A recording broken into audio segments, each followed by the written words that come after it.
За сайн бицгаана уу. За тэгээ энэ бичлэг та бүхэнд хүрэхийн тулд 2 удаагаа бичигдэж байна. Яагаад вэ гэвэл би өмнөх удаагаа бичихтэй микрофоноо ингээ холбоод юу зэвнэ миний микрофон унтарсан байсан. Тэгээ ямар ч яриа бичдэг байсан. Одоо би яриатай бичнэ. За тэгэхээр энэ бичлэг юуны талаар вэ гэж та бүхэн гайхаж магадгүй, гайхгүй ч биш магадгүй. Английн нэг хэсэг болох Шотландд ирээд мэдэрсэн соёлын ялгаа болон англи руу ингээ зорж байгаа хүмүүс байх юм бол ирэхээс өмнө ер нь юу мэдсэн байх хэрэгтэй вэ гэдэг нэг жижиг юм бичлэг хийж оруулах гэж байна. Би энэ дээрээ одоо 3-4 сар өнгөрж байна.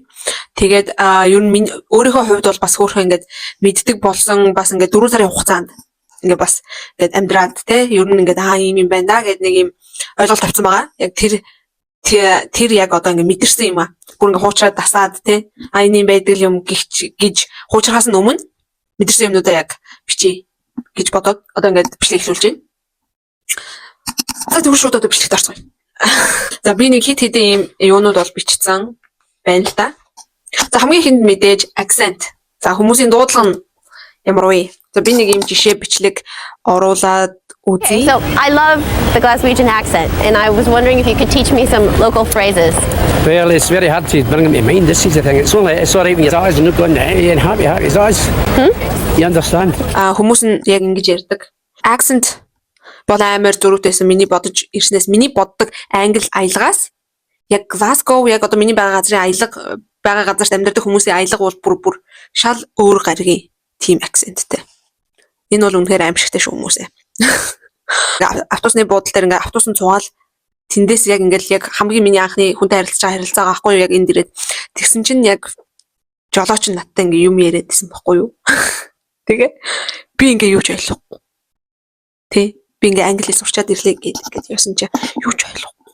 Бүр гаргийн дуудлагаар үг мөг хэлээд би ингээ бүр ангагаад тийм болсон. Тэр бол хамгийн том бүр ингээд цохилт байсан надад.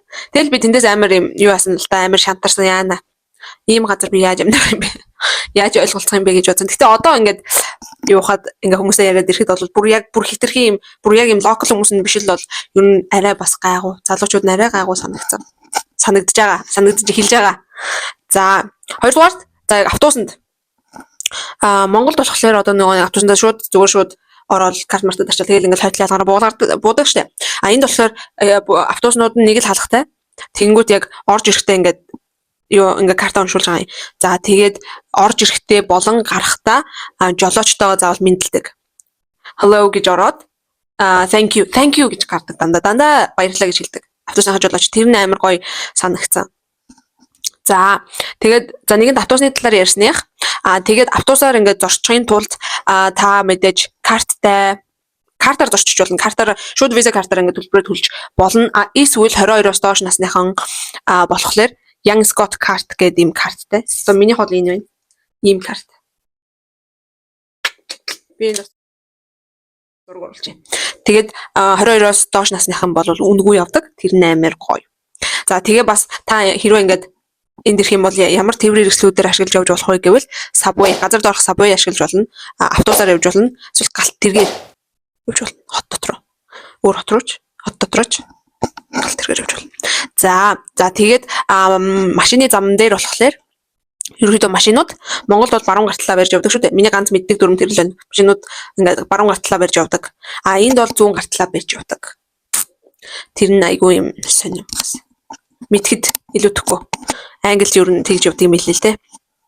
За тэгээд явгууны гарц Монгол юм цагаан зураастай байдаг болвол энд болохоор би өмнөх бичлэгэн дээр ярьжсэн те. Ингээд хүн алхаж явахаар хэмжээний юм зайд ийм жижиг ийм төмөр дөрвөлжин ийм төмөр ингээд тавьсан ч ийм төмөртэй тэгээд тэрнийхэн дундуур явдаг. Тэгээд Монголд одоо нөгөө CUGS гэдэг одоо ийм юунууд байгаа штэ. Өөртөө үйлчилдэг ингээд түгээмэл байдаг ийм худалдааны үйлчилгээний төвүүд байгаа штэ. Яг тэр шиг англи болохоор CUGS гэж байхгүй Greeks гэж байдаг юм байлээ. Хамгийн түгээмэл ийм үйлчилгээний газар. Яг CUGS шиг. Тэгээд би болохоор хотын төвөөс жоохон зайтай баруун талтай амьдардаг байхгүй юу? Их сургуулийн хажууд амьдардаг. Тэгээ энэ хавьд болохоор яадаг вэ гэхээр нөгөө айгүй юм олон international оюутнууд байгаа болохоор тэг хятад оюутнууд амар их байдаг. болохоор хятад хоолны ресторан, хятад хүйсний дэлгүүр ер нь юм хятад дэлгүүрүүд амар их байдаг. Маш их. Хятад бол маш их. Тэгээ хятад ийм одоо дэлгүүрүүд одоо яг Монголд одоо нөө мини зон дээр шиг дэлгүүрүүд шүү дээ. Тийм дэлгүүрүүд байдаг хгүй энд бас тэнгуү тэд нар ингээд яг энд байдаг одоо ийм хятад биш дэлгүүрүүдээс амар үнэтэй санагдсан надаа. За тэгээд мэдээж энэтхэг ийм дэлгүүрнүүд бас айгүй их байдаг. Энэтхэг хүмүүс ажиллаулдаг дэлгүүрнүүд ийм жижигхэн ийм хөрхөн хүнсний юм те ийм жижигхэн хөрхөн түцээс арай том дэлгүүрүүд ажиллаулдаг. Тийм дэлгүүрүүд амар их байдаг. За тэгээд миний явснаар болвол вебний төрөлдсөн ийм нэрийн дэлгүүрүүд амар их байдаг. Маш их байдаг. Ингээл жоохон явж байгаа л ингээл явгууд вебний ийм том дэлгүүрүүд амар их байдаг. Би бол вебний эсрэг хүнэлтэй тийм болохоор энэ надад амар сонин жоохон зүгээр надад бол нэг таалагддаг. Надад таалагдахгүй байх юм байна. За тэгээд бас ийм second hand буюу ийм thrift shops айгүйх байдаг. Одоо монголоор бол комиссийн дэлгүүрүүд. Гэхдээ зөвхөн хувцас зардаггүй. Хувцснаас гадна ийм бүх төрлийн юм зардаг. Аяг тавг, тэ, гүйдэн, хөргөгч. Одоо юу байд юм бэ? Бүх юм байдаг. Тийм дэлгүүрүүд байна. Эсвэл зөвхөн хувцсных байна. Тэгээд амар юм цэвэрхэн хэрэглэсэн юмнууд санагдсан. Юмнууд байдаг санагдсан. За тэгээд мэдээж хүмүүсийн хувьд миний анх ирээд анзаарснаар бол хүмүүс амар найрсаг, амар тусч юм санагдсан. Айгүй юм тусархаг юм асуухад тэгвэл ингэ шүү гэх ингээ хэлээд өгдөг. Тэгээд одоо жишээ нь хамгийн гоё юм нь болохоор за Монголд одоо ингээл автобусын зугаалахад ингээл хүмүүс яг өөрийнхөө ингээл юмыг югаал ингээл байж байгаа шүү дээ. Тэ нэг хүнтэй танихгүй хүмүүсээ нэг ингэж харьцаж марцдаг. Энд болохоор одоо жишээ нь жоохон хөгшин настай хүмүүс ч юм ингээл эсвэл зүгээр л ер нь л яг ийм Глазговд амьдардаг хүмүүс амар ийм найрсаг, нөхөрсөг ийм хүмүүс санагцсан. Ингээл шууд автобусын дотор ингээл орж ил танихгүй хүнтэй шууд яриа эхлүүлэл ингээл яриад явчихдаг, танилцаад явчихдаг шууд. Тийм хүмүүс юм байлаа айгүй юм. Тэр нь амар гоё.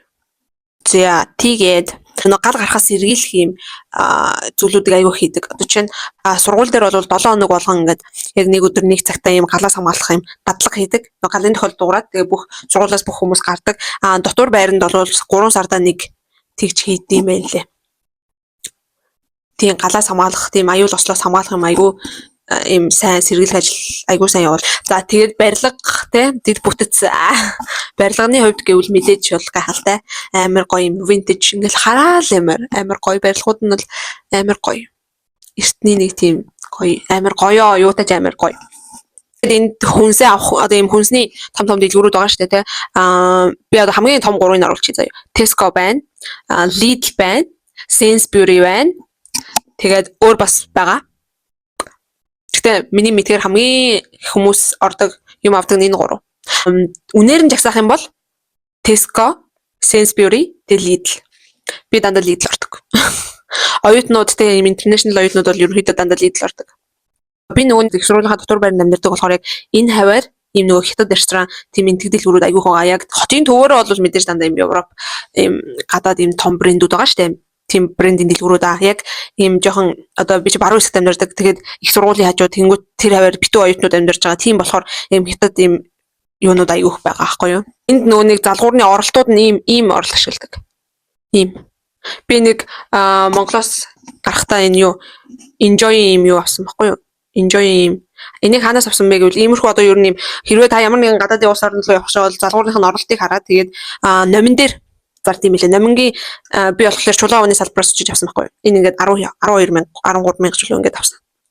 Ийм төрөл бүрийн улсуудын ийм юуг номин зард юм лээ л дээ. Урцгаж нэ залгуурны ийм оролтыг тэгээ за цаг агаарын үед миний байгаа газар болохоор яг Монголтой адилхан 4 улиралтай хавар намар 100 өвөл. За тэгэнгүүт яг би ч намар ирсэн шүү дээ. Тэгээд одоо ингээд энд өвөл болж байна. Миний ажигснаар энд бол 100-ны 85% нь бол ийм бүрхэг өдөр нар гардаг. Тэгээ нар гарсан өдөр бол маш их баярлагдав. Тий цаг агаарын хувьд гэх юм бол ийм одоо ийм салхитай өвөл нь бол нөх амар хөтөрдгөө одоо яг 1 сарын одоо 5-6 хүртэл одоо болвол ерөнхийдөө хүүтэндээ нэг тэг гарацал хүрсэн байгаа. Ерөөс хасах руу ороогүй байгаа. Намаг ирснээс хойш. Тэгээд ерөнхийдөө бол айгүйх бороо ордог газар байсан. Зундаа бол бүр амар ордог гэсэн. Тэгээд намар бол бас миний мэдхээр бол бас зөндөө орсон. Өвөл болчоод ах хүртэл ингээл орсоор л байгаа. За нэг тиймэрхүү. Их сургуулийн одоо нөгөө хичээл заадаг багш нарын хувьд гэх юм бол одоо би бол University of Glasgow сурдаг. Тэнгүүд манай багш нар болохоор надад ямар санагдсан бэ гэхээр амар юм гоё хүмүүс байгаа. Бүр ингээд чин зүрхнээсээ ингээд тэр хүнд ойлгуулахыг хичээдэг. Тийм багш нар. Ингээд бүр ингээд чин сэтгэл зүрхнээсээ ингээд зааж байгаа нь мэдрэгддэг.